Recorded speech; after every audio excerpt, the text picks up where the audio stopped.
Hello दोस्तों। मेरा एक दोस्त है जिसने बहुत सारे मार्केटिंग कंपनी में ज्वाइन करी थी, पर उसने कभी उसमें सक्सेस हासिल नहीं कर पाया क्योंकि वो कंपनी के प्रोडक्ट को सेल नहीं कर पाता था और वो किसी से कोई सेल्स का टेक्निक भी नहीं सीखना चाहता था। तो इसलिए मैंने उसे 8 पॉइंट्स नहीं बताए जो मैंने स्पिन सेलिंग से सीखी थी और जो मैं आज आप लोगों को इस वीडियो में बताऊंगा। आपको पता है, आपका सेल्स होगा कि नहीं ये आपके क्वेश्चन पूछने पे डिपेंड करता है। और आज मैं आपको बता रहा हूँ आप कैसे सेल्स मास्टर बन सकते हो अगर आप जस्ट इस 4 स्टेप क्वेश्चन को पूछते हो। So let's begin. अभी आप इमेजिन करो कि आपकी एक कंपनी है और एक दिन आपको एक सडनली कॉल आता है कि आप अपनी कंपनी को कैसे मेंटेन कर रहे हो और आपके मशीन जो आप यूज कर रहे हो क्या वो ऑपरेटर लोग एफिशिएंटली यूज कर पाते हैं। और अगर आप कहते हो कि आपका मशीन ठीक से काम नहीं कर रहा है तो वो आपको तुरंत सोल्यूशन ऑफर करेगा, बस कह के कि वो इस प्रॉब्लम को सॉल्व कर सकता है बस $20,000 में। तो फिर क्या आप उसके साथ डील करोगे? Obviously not. लेकिन हम लोग उस प्रोडक्ट को सेल कर सकते हैं, बट कैसे? Now I am telling you how to do it. That is, जितना ज्यादा आप गुड क्वेश्चन पूछोगे उतना ज्यादा आपका सेल भी क्लोज होते रहेगा। स्पिन सेलिंग ये एक एक्रोनिम है 4 डिफरेंट टाइप ऑफ क्वेश्चन के, और इससे कोई भी नॉट इंटरेस्टेड पर्सन मोटिवेट होता है प्रोडक्ट को बाय करने के लिए।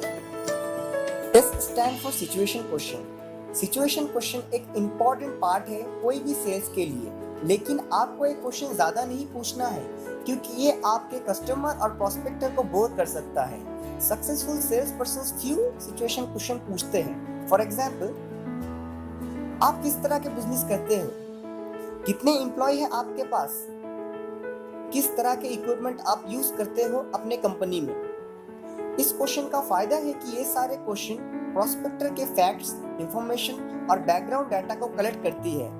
अभी जो सेकेंड टाइप ऑफ क्वेश्चन है that is P stands for problem questions. एक सेल्स में जो मेन पॉइंट होता है वो है प्रॉब्लम सॉल्व करना। अगर आप आपके कस्टमर का प्रॉब्लम सॉल्व नहीं कर सकते हो वहाँ पे सेल्स का कोई बात ही नहीं होता। सो आपको प्रॉब्लम सॉल्व करना होगा। प्रॉब्लम क्वेश्चन का एग्जांपल है जैसे कि क्या आप सेटिस्फाइड हो आपके पास अभी जो इक्विपमेंट है उसके साथ? क्या आप इन इक्विपमेंट का साथ अपना मैक्सिमम आउटपुट ले पाते हो? क्या आपको ये सारे मशीन रिलायबिलिटी देती है? अभी ये ऊपर के सारे क्वेश्चन आपको बताएगी problem, difficulties and dissatisfactions of the customer और प्रोस्पेक्ट। अभी मैं आपको एग्जाम्पल में लेके जा रहा हूँ जहाँ मैं आपको $20,000 में एक इक्विपमेंट बेच रहा था। वहाँ पे मैं ये पूछा था कि क्या आप मेरा प्रोडक्ट को खरीदोगे जो आपके सारे प्रॉब्लम सॉल्व कर देगी बस $20,000 में। यहाँ पे मुझे कुछ ऐसा पूछना था, क्या आप आपके इक्विपमेंट के साथ सेटिस्फाइड हो? और अगर आप एक बिजनेसमैन हो तो आप ये कहोगे हाँ ठीक है, ये अपना काम बराबर कर तो रहा है। तब मैं पूछूंगा ओके, अभी ये अच्छी कंडीशन में है, तो फिर अभी आप क्या क्या डिसएडवांटेज फील कर रहे हो इस इक्विपमेंट के साथ। अभी मैं इस क्वेश्चन से प्रॉब्लम जान रहा हूँ जिसे मैं बाद में सॉल्व करूंगा।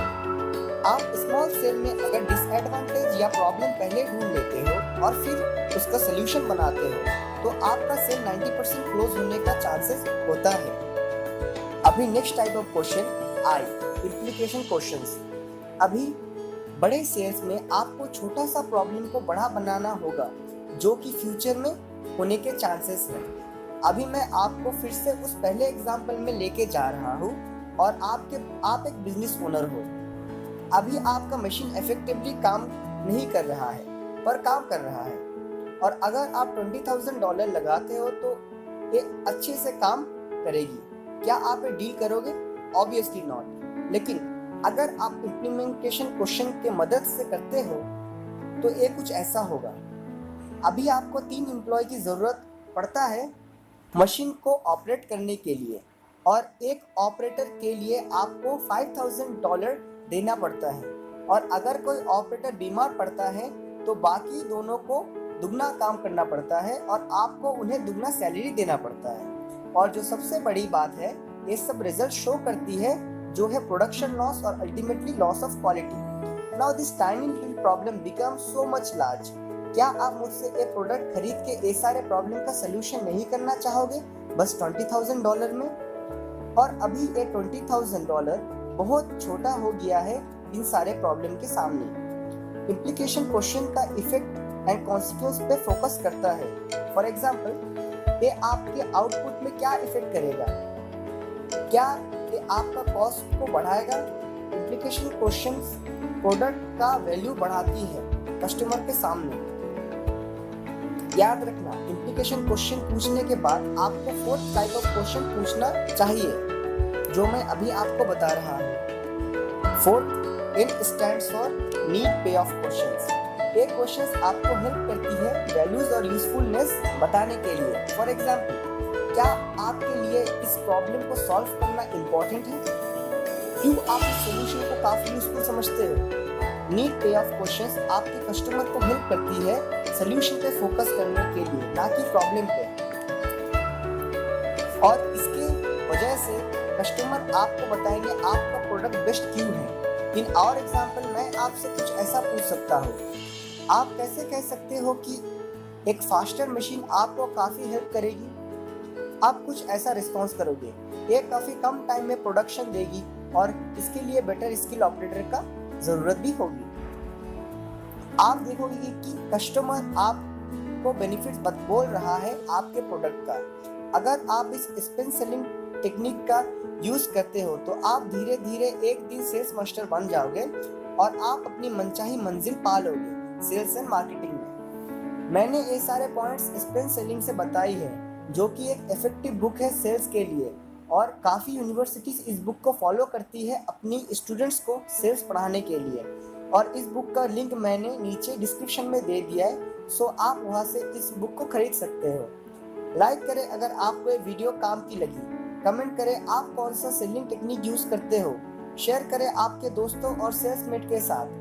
Finally, regards from how to do win the world, जिसके लिए आपको मेरा साथ रहना होगा। सो सब्सक्राइब करें एंड थैंक्स फॉर वॉचिंग।